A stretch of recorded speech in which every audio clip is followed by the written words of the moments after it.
जनाब रियाज हुसैन पीरजादा साहब।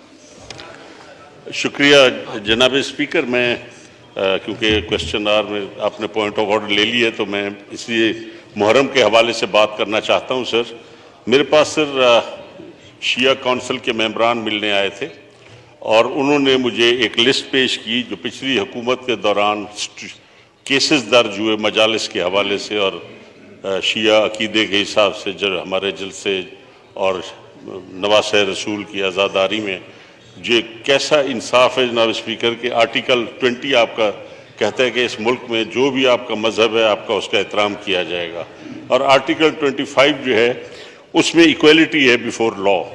आप टीटीपी के साथ तो मज़ाकरात कर रहे हैं, जो घरों को उजाड़ते हैं, जिन्होंने फ़िरका वारियत की, जिन्होंने बड़े बड़े लीडर्स को शहीद किया, और स्केड्यूल 4 जो है वो आपने गरीब आज़ादारों के लिए जो बदमाशों के लिए लॉ कानून बनता है उसमें आप उनको चालान कर देते हैं।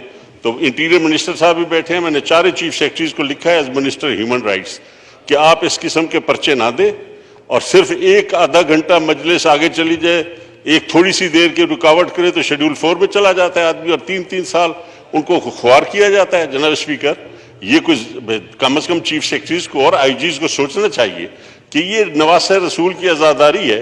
कभी आज तक कोई एक मिसाल बताएं कि आज़ादारी के जुलूस में किसी ने कोई दुकान लूटी हो, किसी के घर पे हमला किया हो, किसी आज़ादारी जुलूस ने जाके किसी के घर पे धावा बोला हो, उन्हीं पे बम चलते हैं और आपने उसको बदनाम करने के लिए पूरे शहर को कॉर्डन ऑफ कर देते हैं क्योंकि आज़ादारों का जुलूस जाना है ताकि आप 15-15 किलोमीटर चक्कर लगाएं और कहें लोग कि ये शिया लोग क्या कर रहे हैं जी, इन्होंने तो शहर ही बंद कर दिए। हमने कभी दरख्वास्त नहीं दी कि हमारी ज़िंदगी बचाओ, हम पैदा ही शहादत के लिए हुए हैं आले रसूल के नाम पे। आप ये एहसान मत करें कि शिया मजालिस को आप अपनी पुलिस के ज़रिए बचाएं। आप जो करता है हमला, जब आपकी नीयत होती है तो हमला होता है।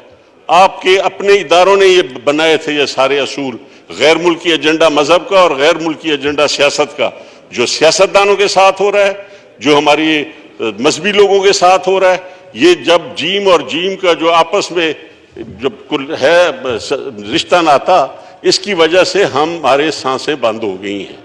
सोशल मीडिया ने हमारी आज़ादी ख़त्म कर दी है, टीवी ने आज़ादी ख़त्म कर दी है। जनाबे वाला कानून, जब भी एक नया कानून बनता है एक नई ब्लैकमेलिंग, एक नया रिश्वत का दरवाज़ा खुलता है और कानून बनाई जा रहे हो और लोगों को अजाब में मुब्तला कर दिया है। जनाबे वाला, ये मजहबी आज़ादी और ये इंसानी हकूक़, जब इंसान पैदा होता है तो अपने इंसानी हकूक़ के साथ ही वो पैदा होता है, उसको कोई नहीं बता। ये असूल कुरान ने और हमारे नबी अकरम सल्लल्लाहु अलैहि वसल्लम ने और इस्लाम ने आपको दे दिए हैं। ये असूल, कोई कानून ऐसा नहीं है कि आप अगर नबी अकरम सल्लल्लाहु अलैहि वसल्लम के वक्त में ईसाई और मुसलमान और सब मदीने में अगर रह रहे थे तो वो उस पाक ज़ात की मेहरबानी से और उनकी रहमत के साए में रह रहे थे। तो इस मुल्क में ये अजाब ना बनाया जाए कि आज़ादारी के लिए अब हमारे लिए, मैं खुद लाइसेंस होल्डर हूँ, मेरे वालिद लाइसेंस होल्डर थे, मेरे घरों में हमें घुस के मारा गया, किसने मारा? और कि हमारी सराइकी इलाकों में तो हमारे मेहमान खानों के दरवाजे नहीं होते और घर का जो तहफ़्फ़ुज़ है वो बुनियाद है अपने घर की 4 दीवारी आपको हज़रत नबी अकरम सल्लल्लाहु अलैहि वसल्लम ने खुद अता फरमाई है। कहीं बलोच, सिंधी, पठान, हम रिवायतों वाले लोग हैं, हम जुड़े हुए लोग हैं। कभी ऐसा वाक़या नहीं होता कि कोई बलोच किसी बलोच के घर पे हमला करके मारे, पठान के घर पे हमला करे। अगर लड़ते हैं अदालतों में लड़ते हैं, सड़कों पे लड़ते हैं, लेकिन ये कैसा निज़ाम है पाकिस्तान का कि घरों के अंदर और सराइकी इलाकों के मेहमान खानों में घुस के मारा जाए और फिर अदालतों में। मेरे वालिद का मर्डर हुआ, मैं एक दिन के लिए न थाने पे गया न मैं अदालतों में गया। मुझे यकीन था कि ना मुझे वहाँ से इंसाफ मिलेगा और ना यहाँ से मिलेगा।